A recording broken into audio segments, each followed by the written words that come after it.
Hello, bonjour. Aujourd'hui, on va parler de Meghan Markle et de Samantha Markle. Vous devez sûrement être au courant, la duchesse de Sussex est sortie gagnante de la plainte qu'avait déposée Samantha Markle. J'ai fait une vidéo sur la chaîne principale. Or, ce que j'ai oublié de mentionner, ce sont certains détails qui pourraient être importants.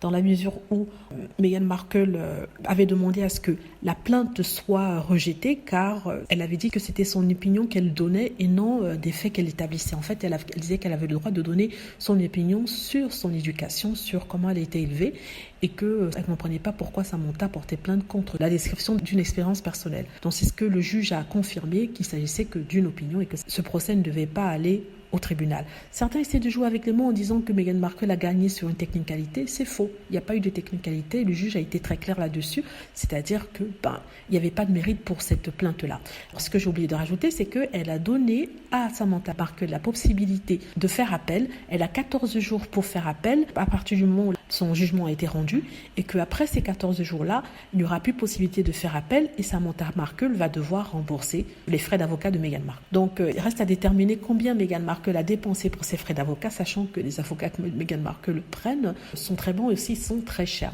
Donc, ça peut facilement ruiner une personne. Donc, si on estime à peu près ce qu'elle aurait pu dépenser, ça peut être dans les 100 000 à 200 000 dollars. Mais certains disent que ça ne sera pas un problème pour Samantha parce qu'elle est instrumentalisée. C'est-à-dire qu'il y a des gens qui sont derrière elle, qui sont là pour qu'elle poursuive Meghan Markle, que Meghan Markle n'ait jamais la paix et que Meghan Markle soit toujours dans les journaux pour des articles négatifs. C'est ce qu'on nous dit. Et donc, ces personnes vont se charger, même si ce n'est pas directement, parce qu'ils ne veulent pas laisser de traces, vont se charger de payer ces frais d'avocat, ces frais de jugement. Et aussi, il faut aussi savoir que il y a la possibilité qu'elle demande à ses trolls et haters qui l'ont toujours soutenue de l'aider à payer ces frais-là en faisant des cagnottes. Donc, il ne faut pas vraiment s'inquiéter pour elle. Mais le fait qu'elle paie les avocats de Meghan Markle, c'est une justice poétique. Jusqu'à maintenant, on n'a pas eu de retour de Samantha. J'ai pas entendu parler de retour de Samantha, on ne sait pas si elle va faire appel, sachant que la juge lui a dit que même si elle faisait appel, il y a des chances que le résultat soit même.